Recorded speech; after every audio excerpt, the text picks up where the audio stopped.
Bonjour à tous.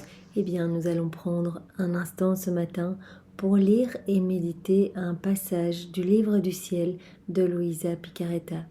Au nom du Père qui m'a créé, du Fils qui m'a sauvé et du Saint-Esprit qui me sanctifie. Amen. Jésus, je me plonge en toi, dans ta divine volonté, et je te demande de venir tout faire en moi tout au long de ma vie, tout au long de cette journée, et viens particulièrement dans ce moment, et bien méditer en moi le passage que tu nous donnes comme un précieux trésor ce matin.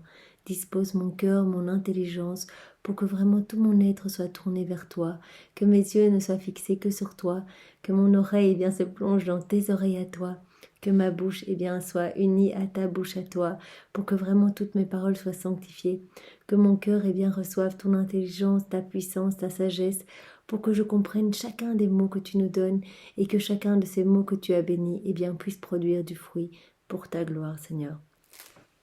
Envoie-moi maintenant ton Esprit Saint et médite à travers ma bouche. Alors nous continuons dans le tome 12 et nous avons aujourd'hui le passage du 4 octobre 1917. Alors je passe un petit peu le début où Jésus parle eh bien, des châtiments qu'il va envoyer sur les hommes. Châtiments qui ne sont pas des choses mauvaises, mais Jésus voit uniquement le salut des âmes, et donc c'est vraiment une énième preuve de son amour que de trouver une autre façon d'aider les âmes à le regarder à nouveau, à se prosterner devant lui. Combien d'âmes, eh bien, dans la souffrance, dans la difficulté, se mettent à genoux et se mettent à prier. Et donc Jésus va d'abord essayer vraiment par des tentatives d'amour, vraiment des stratagèmes amoureux. Il va se mettre à genoux, il va nous attendre, il va nous remplir de ses bénédictions, de ses grâces. Et vraiment, si cela ne va pas et que l'homme continue à l'offenser, continue dans sa froideur, son indifférence, à lui tourner le dos, eh bien le Seigneur va utiliser d'autres stratagèmes, entre guillemets, pour essayer de sauver les âmes. Et donc cela va parfois passer par des choses plus difficiles pour que, voilà, que l'âme revienne à lui. Malheureusement, eh bien, beaucoup d'âmes dans ces situations-là, eh bien, plutôt que de voir dans la souffrance un cadeau de prédilection pour leur sanctification, eh bien, se retournent, se révoltent, parfois se suicident, tombent en dépression, etc. Donc vraiment, le Seigneur en est très outragé et il parle de cela avec Louisa. Et il lui dit ceci: que d'amour j'ai pour les hommes.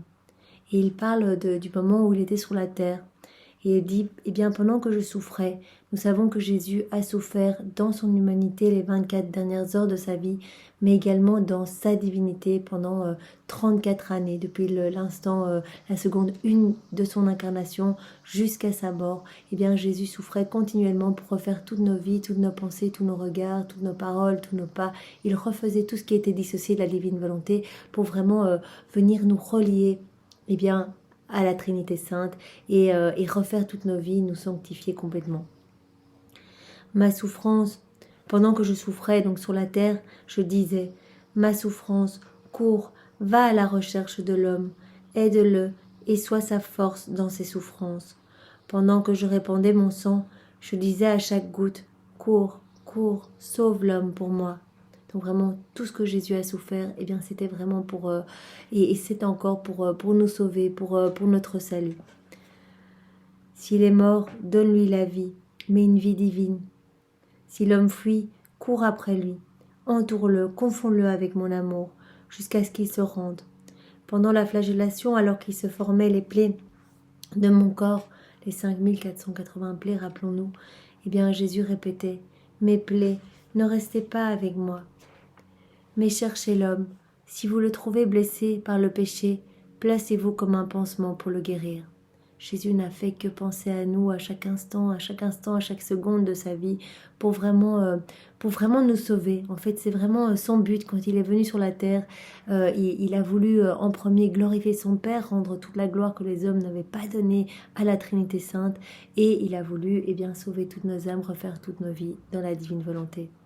Ainsi, avec tout ce que j'ai dit et fait, j'ai entouré l'homme pour le sauver. Toi aussi, par amour pour moi, ne garde rien pour toi, mais fais tout courir vers l'homme pour le sauver. Donc ici, Jésus nous appelle à offrir chacune de nos souffrances, vraiment comme il le répète beaucoup dans beaucoup de passages du livre du ciel. Ne perdons pas nos souffrances. Nos souffrances sont précieuses parce que nos souffrances, unies à celles de Jésus, vont porter tous les fruits des souffrances même de Jésus. Et donc il y a beaucoup d'hommes qui vont pouvoir être sauvés, beaucoup d'autres qui vont pouvoir être sanctifiés, beaucoup d'âmes du purgatoire qui pourront être libérées, etc. Donc vraiment, nos souffrances, offrons-les directement et unissons-les à celles de Jésus. Et si vraiment nous avons oublié ou nous ne connaissions pas la divine volonté avant, eh bien nous pouvons reprendre toutes nos souffrances depuis notre conception jusqu'à aujourd'hui et toutes les reprendre, les unir à celles de Jésus et les offrir au pied de la Trinité Sainte ce matin.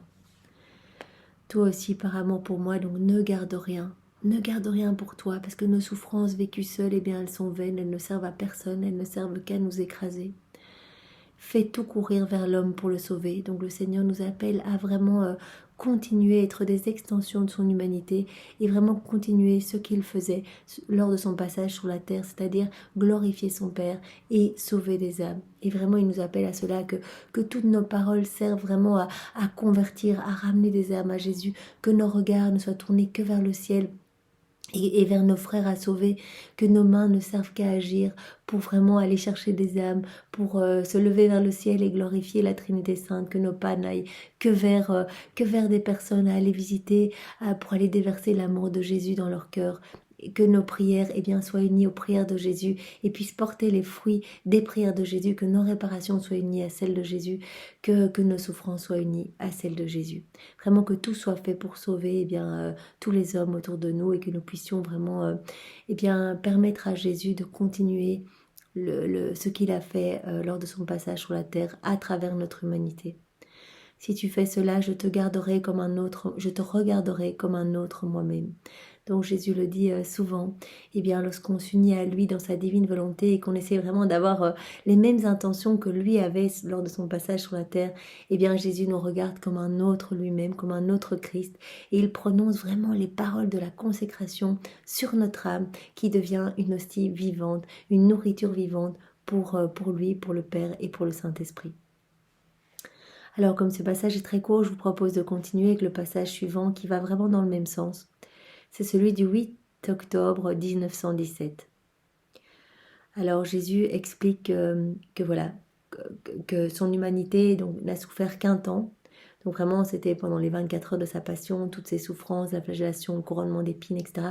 Mais dans sa divinité, ses souffrances non seulement ont duré énormément de temps depuis la seconde 1 de son incarnation jusqu'à sa mort, et il dit que sa souffrance est éternelle dans sa divinité, tous nos manquements d'amour, voilà, toutes les fois où nous sommes froids, indifférents, que nous ne l'aimons pas, il continue à souffrir. Alors il dit ceci: comme mon humanité au ciel ne peut pas souffrir, donc son humanité ne peut plus souffrir, mais il voit à travers sa divinité, à travers les siècles, tous les hommes qui ne veulent pas de lui, tous les hommes qui se perdent qui se perdent dans les choses du monde, qui courent droit vers leur perte. Il souffre éternellement dans sa divinité.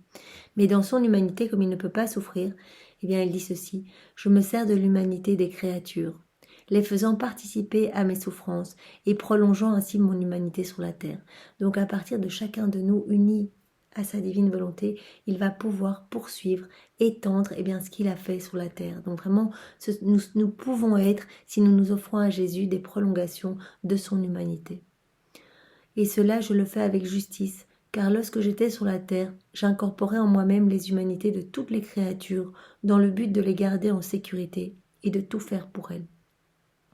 Lorsqu'il est venu sur la terre, il a déjà refait toute nos vies, il a déjà tout sanctifié, il nous a vraiment déjà tous pris en lui, donc à travers les siècles, il nous a tous vus, il nous a vraiment repris, il a sanctifié toutes nos vies, vraiment pour nous garder en sécurité et nous assurer le salut si nous le voulons. Si nous nous unissons à lui, nous allons pouvoir faire descendre tous les fruits de la rédemption sur notre vie, mais pas que, sur vraiment la vie de tous les hommes, passés, présents et futurs. Maintenant que je suis au ciel, je diffuse dans les créatures mon humanité, mes souffrances et tout ce que mon humanité a fait pour le bien des âmes égarées. Donc maintenant, il distribue à travers les âmes qui s'abandonnent dans sa divine volonté, tous les fruits de sa rédemption, pour tous les hommes, toute l'humanité, toute la création, toutes les âmes égarées. Je le fais spécialement dans les âmes qui m'aiment, afin de pouvoir dire au Père: mon humanité est au ciel, et aussi sur la terre, dans les âmes qui m'aiment et qui souffrent. Et bien voilà, quand on s'unit à Jésus, et bien si on aime, c'est Jésus qui vient aimer en nous. Si on souffre, c'est Jésus qui vient souffrir en nous. Puisqu'il n'a plus de main, il n'a plus de pied, il n'a plus Dieu, voilà, il n'a plus d'humanité.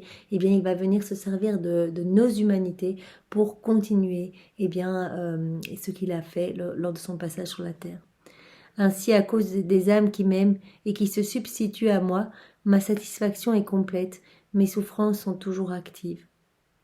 Bien, les souffrances de Jésus portent tellement de fruits que vraiment le fait qu'il puisse continuer à souffrir à travers nos humanités, continuer à revivre tout ce qu'il a vécu éternellement à travers nos vies, ça lui permet de continuer à redistribuer encore et encore les fruits de sa rédemption, alors que voilà, même si nous sommes tous sauvés, parce que voilà, il est passé par la croix, sa croix est glorieuse, et que tout est accompli, malheureusement, beaucoup d'hommes ne veulent pas de leur salut, ne veulent pas être sauvés, se tournent vers les choses du monde, tournent le dos à Jésus, le laissent seul et le laissent souffrant.